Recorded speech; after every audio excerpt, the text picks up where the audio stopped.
On August 25th, South Korea held their second CPAC conference. Prominent conservative figures in South Korea and the U.S. joined to discuss allegations of election fraud in Korea and how it could happen here in the U.S. too. NTD's Christina Kim has more.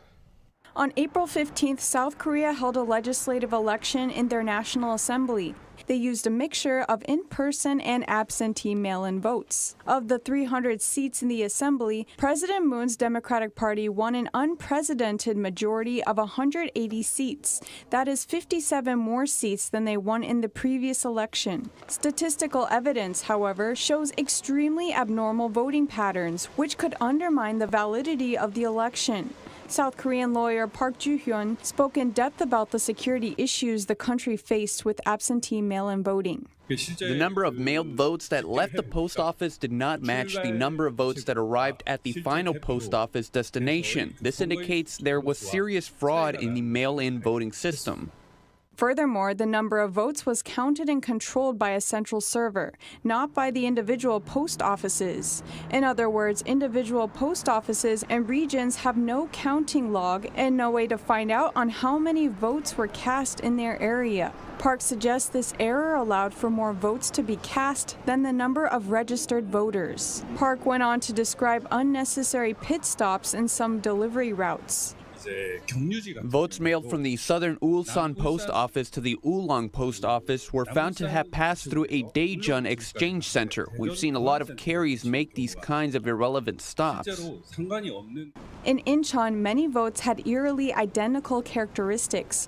Records showed they were all mailed at the same time, arrived at the same time, and were even delivered by the same mailman on identical routes. Park says this unusual pattern heavily implies that these votes were manufactured. Many experts are saying the Korean election was heavily influenced by the CCP. Former Chief of Staff in the National Security Council in America, Fred Fleitz, links the potentially fraudulent Korean election to the upcoming U.S. presidential election in November. The Democratic Party and the mainstream media constantly look the other way when clear evidence of election fraud appears if it favors the Democrats. This has become a major problem in my country with mail-in ballots and is likely to seriously undermine the integrity of the 2020 U.S. presidential election. China has almost certainly launched a global campaign to affect the outcome of the U.S. presidential election to ensure the election of Joe Biden. The national conventions of Democrats and Republicans are now finished. The two events were similar in that they aimed to attract support from their own bases. But the conventions differed in important ways, in format, style, and content. Our reporter Kevin Hogan brings us a side-by-side comparison. The pandemic caused both Democrats and Republicans to make adjustments to their conventions this year. The DNC was mostly virtual, with only a few events featuring small in-person gatherings. Yet the RNC had a mixture of live and taped events with speeches at the Andrew W. Mellon Auditorium in Washington, D.C., and gatherings of delegates in Charlotte, North Carolina. The RNC culminated in Trump's acceptance speech at the White House in front of over 1,000 people, an event which health officials criticized. Both candidates addressed the impact the pandemic is having on the U.S. Joe Biden was dissatisfied with the number of cases and deaths. 5 million Americans infected by COVID-19. More than 170,000 Americans have died. By far the worst performance of any nation on earth. Obama praised Biden's response to past health outbreaks, and he's confident Biden will handle the challenges posed by the current pandemic well. They will get this pandemic under control, like Joe did when he helped me manage H1N1 and prevent an Ebola outbreak from reaching our shores. President Trump stood behind his decisions and looked forward to a promising future. Not a single American who has needed a ventilator has been denied a ventilator, which is a miracle. We will have a safe and effective vaccine this year, and together we will crush the virus. The DNC this year was more religious than usual, but omitted the words "under God" from the Pledge of Allegiance at least twice, while Republicans affirmed their faith in God. In America, we don't turn to government to restore our souls. We put our faith in Almighty God.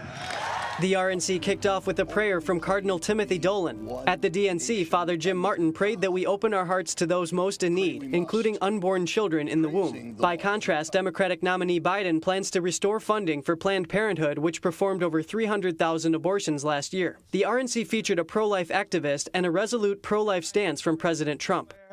That all children, born and unborn, have a God-given right to life. One notable difference between the two conventions was how vocal each were on China. The DNC headliners did not make much mention of China apart from Biden's single statement. We will never again be at the mercy of China or other foreign countries in order to protect our own people. Yet at the RNC, headliners voiced strong stances on an increasingly aggressive and reckless Chinese regime. Senator Blackburn held them accountable for covering up the virus outbreak. The medical researchers developing a vaccine and therapies to combat what the Chinese Communist regime unleashed on the world. And a human rights lawyer who escaped persecution by the Chinese Communist Party advocating for Trump's re-election. The CCP is an enemy of humanity. We need to support, vote, and fight for President Trump for the sake of the world.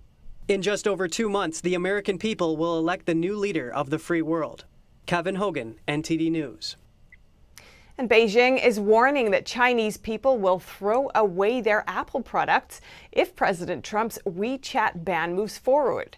We hear from a former Silicon Valley businessman who refused to move his business there exactly for this reason. NTD's Phil Zhou reports.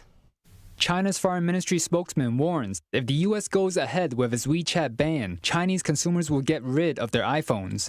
He wrote on Twitter, if WeChat is banned, then there is no reason why Chinese shall keep iPhone and Apple products. And Australia announced a new bill that could bring an end to controversial Chinese agreements in Australia. The Chinese government retaliated by banning more beef imports from Australian farmers.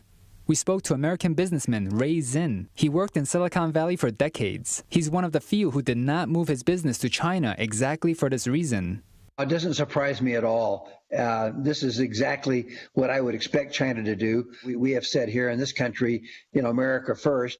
Zinn kept his businesses in America and wanted to safeguard U.S. technology. I knew there was going to be some consequences if I did move to China. I wanted to protect the technology that we have at our company. I wanted to protect it, and to do that, I had to keep my technology within the borders of the U.S. Zinn says the issue is China has become an economic power and is taking advantage. He says it needs to trade more fairly. The Chinese government just has to maybe back off a little bit. China's a communist country. They do have more power over their people than the other countries. China can pretty much dictate, what the people are going to eat, what they're going to drink, where they're going to sleep, how they're going to live. Zinn says businesses should think long-term and not only focus on short-term gains. Don't be so committed to any one industry, customer, or country that they have some kind of a chokehold on your company. So far, the Trump administration has not backed down on the ban. Australia says the new law will ensure foreign agreements are aligned with the country's best interests. Phil Zhou, NTD News. And another casualty of closed restaurants and movie theaters. Coca-Cola says it's laying off workers in response to the virus crisis. It's offering voluntary deals and promising to cut its operating units in half. The company plans to cut 4,000 workers in North America and offer similar deals in other markets.